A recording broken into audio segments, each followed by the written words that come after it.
I still remember that evening as if it were pressed gently between the pages of my memory, soft around the edges but impossible to forget. The air outside carried that late autumn bite, the kind that reminds you winter is leaning just around the corner, and inside my house everything felt warm and steady. I had a pot of soup bubbling quietly on the stove, the kind that fills the whole place with a slow, comforting aroma, and the soft tapping of rain against the windows made the entire room feel wrapped in a blanket of calm. I wasn't expecting anyone, honestly. I was grateful for a little peace after a long, draining week. But then came a sound so faint I didn't register it at first. A gentle knock, not urgent, not demanding, just a hesitant tapping that felt almost unsure of itself.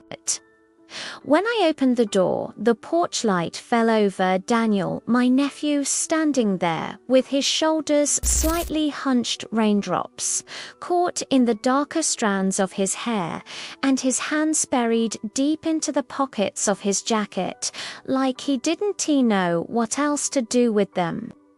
The moment our eyes met, something in his expression tugged at me. It wasn't quite fear, and not quite sadness, more like someone standing at the edge of something they weren't ready to name. I asked if everything was okay, but he only shrugged, his voice low, as he asked if he could come inside for a minute. There was a tremor beneath his calm tone, something unsteady, something strained. I stepped aside immediately, watching as he brushed the rain off his shoulders. But even after stepping in, he lingered near the door, as if crossing farther into the room might commit him to a conversation he was prepared for. I told him he could sit wherever he liked, but he paced a little, first starting. Then finally lowering himself onto the edge of the couch like someone sitting in a place that didn't quite feel like theirs. I sat across from him, waiting.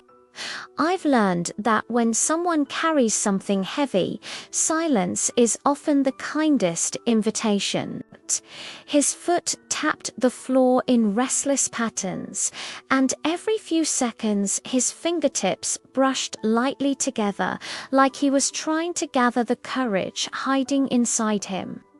When he finally exhaled, a long, unsteady breath felt like the whole room released with him. He confessed softly that he'd been holding something inside for a long time, something he didn't know how to talk about with anyone else. A dozen thoughts rushed through my mind, but I didn't interrupt. Daniel has always been someone who tries to carry more than he should, and I could see the weight of that burden written all over him. He told me he came because he trusted me more than anyone else, and hearing that made my chest warm in a way I hadn't expected. I leaned forward gently, letting him know I was there, that he could take his time. The rain softened outside, as if even the weather had paused to listen. Slowly, piece by piece, he began opening up, not in dramatic confessions, but in quiet truths, the kind people speak only when they feel safe enough to be fragile. He talked about feeling lost, like life had drifted in directions he never intended. He said expectations, his own and everyone else's, had gotten tangled somewhere along the way, leaving him unsure of what he wanted anymore. He talked about loneliness, not the loud kind, but the quiet kind that creeps into the edges of your days until you realize you, Dan, recognize yourself in your own life anymore.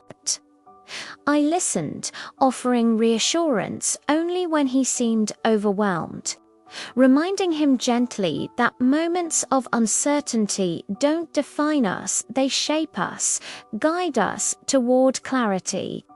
As he spoke, I could see the tension loosening from his posture, his voice steadying, his eyes lifting with a cautious kind of hope. He admitted he'd been afraid of disappointing people, his parents. His friends, even me, and that honesty hung in the air with a tenderness that made my heart ache a little. I told him he hadn't disappointed me at all. Coming to me, opening up, it took a kind of courage many people never find. Slowly, he seemed to settle, the room shifting from heavy to calm.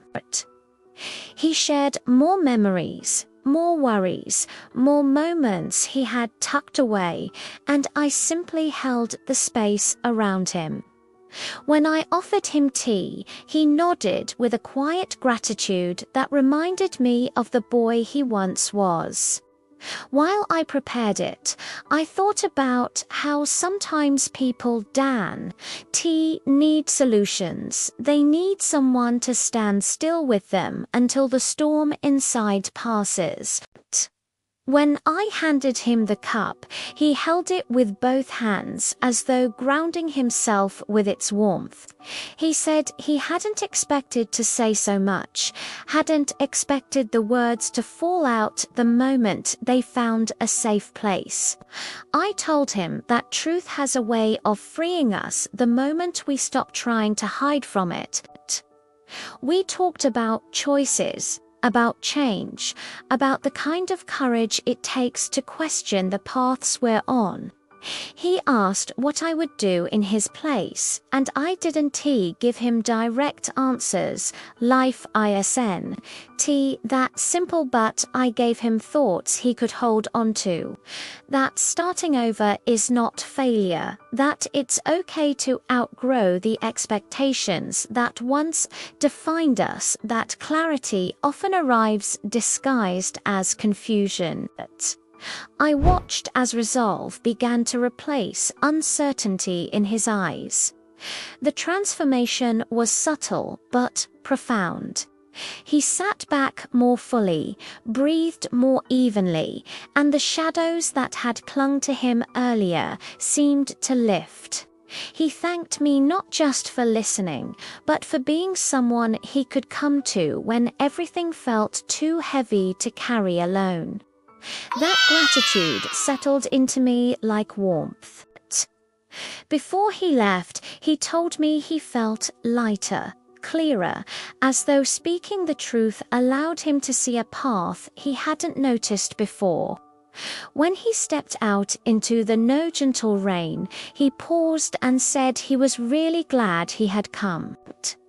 And long after the door closed behind him and the house grew quiet again, I stood there absorbing the weight of the evening, realizing how sometimes the most unexpected conversations are the ones that stitch people closer together, changing them in ways they never saw coming.